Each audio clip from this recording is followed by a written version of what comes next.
자, 이분이 이제 JD 밴스인데 흑수저 출신의 성공 신화를 쓰고 있는 인물이기도 하고요. 자, 이 인물이 왜 중요하냐면은 친비트코인 정책을 주장하는 사람이기 때문입니다. 최근에 비트코인이 거의 1억 가까이 올라갔다가 굉장히 깊은 하락을 보였습니다.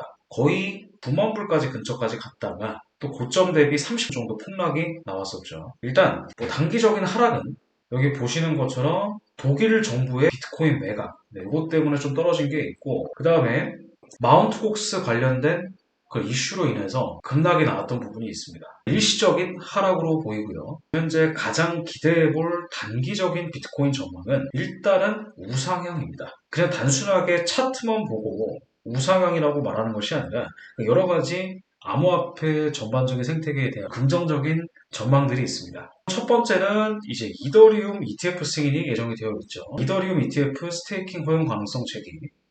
그 다음에 출시 앞둔 첫 현물 이더리움 ETF, 자, 비트코인 능가할 것, 이런 얘기가 나오는데, 이제 이더리움까지 만약에 ETF에 가세가 된다면은, 진짜 이제 암호화폐 시장은 단순히 고래들이 계좌 작전하듯이 움직이는 시장이 아니라, 진짜 돈 있는 주포들이 움직이는 이제 메이저 시장이 될 가능성이 굉장히 커지는 겁니다. 제가 보기에는 비트코인 시장은 태동기, 일단 거기에 대한 기대감으로 우선 우상향할 가능성이 굉장히 높고요. 자, 두 번째는 이 아저씨죠. 도널드 트럼프. 이미 피격 사건 이후에 미국의 분위기는 누가 보면 트럼프가 대통령이 벌써 됐습니다.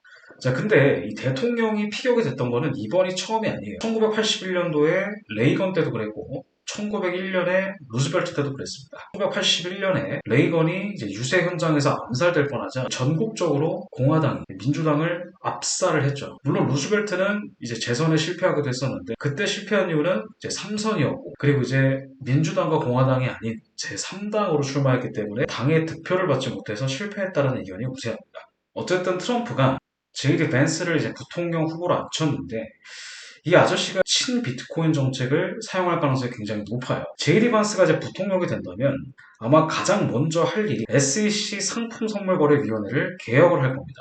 그래서 이제 암호화폐 투자를 조금 더 용이하게 만들 가능성이 높습니다. 원래 현재 법안으로는 미국 시중은행이 이제 암호화폐를 갖고 있으면 자산으로 잡히지 않고 이제 부채로 잡혔어요.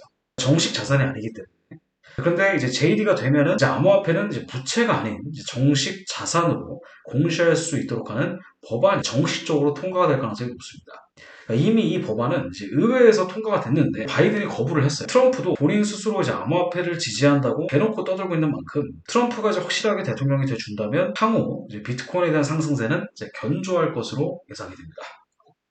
자, 이제 중기적인 전망을 좀 보겠습니다. 이제 중기적으로는 이제 인플레이션이랑 이제 금리 동향이 중요하겠죠. 대부분 이제 비트코인을 이제 인플레이션 해지 수단으로 생각하시는 분들이 많은데 실제로 이제 비트코인은 처음 만들어졌을 때부터 이제 미국 달러를 대항해서 만들어진 화폐입니다. 단순히 자산의 가치를 뛰어넘어서 처음에 목적부터가 달러를 무너뜨리기 위해서 만들어진 화폐라는 것이죠. 실제 달러와 비트코인은 거의 반대로 움직인다고 보시면 됩니다. 시장이 이제 비트코인을 달러의 해지 수단으로 사용하고 있다는 것이 여실히 보여지는 거죠. 자, 일단은 미국이 9월에 금리를 인하할 가능성은 패드 워치에 따르면 거의 100%입니다. 실제 최근 이제 인플레이션 지표를 보면은 금리를 인하할 가능성이 더 높아졌습니다. 11월에도 아마 추가 금리 인하를 할 가능성이 커졌기 때문에 거기에 따라서 이제 비트코인은 추가 상승이 나올 가능성이 높고요. 장기적으로는 이제 비트코인의 인식 이제 비트코인은 이제 디지털 금이라고 사람들한테 인식이 되고 있어요. 가장 중요한 게 이제 비트코인은 발행량이 한정이 되어 있기 때문에 이론적으로 수요가 증가하게 되면 또 계속 올라갈 가능성이 높습니다. 한정된 자원이 아니고 달러나 일반 화폐처럼 이렇게 무한정 양적 완화할 수 있는 것도 아니기 때문에 무조건 수요가 올라간다면 거기에 따른 가격도 우상향할 것이라고 생각을 합니다. 그리고 이제 비트코인이 이제 앞으로 이제 미국이나 일본을 필두로 이제 많은 국가들에서 합법적 자산으로 채택될 가능성도 높죠. 이미 미국이나 일본 부동산 같은 경우에도 비트코인으로 사고 있는데 이제 미국이나 일본뿐만 아니라 우리나라부터 시작해서 전 세계 유럽에 있는 선진국들이 이제 비트코인을 하나의 자산으로 인식을 하게 되면 비트코인의 가격은 계속 올라가지 않을까 그런 생각입니다. 그리고 실제로 이제 비트코인을 사람들이 얼마나 안정적으로 이제 가치를 저장하는 수단으로서 사용할 것인지도 중요합니다. 이제 비트코인 자체에 대한 그런 가치는 이제 사람들한테 인식이 다 됐어요. 발행량이 한정되어 있고 금처럼 안전자산이구나. 근데 사람들이 이제 믿지 못하는 게 바로 이제 거래소 해킹 이슈죠. 그런 것들만 이제 확실하게 어느 정도 방지가 된다면은 이제 비트코인도 하나의 완벽한 자산으로서 이제 자리매김하지 않을까 싶습니다. 매일 이제 나스닥이랑 골드, 오일, 이제 시장이 열리기 전에 단기 전망, 단기 이슈에 대한 프리뷰를 진행 중이니까 관심 있으신 분들은 저희 함투자 네이버 카페를 가입해 주시면 좋을 것 같습니다.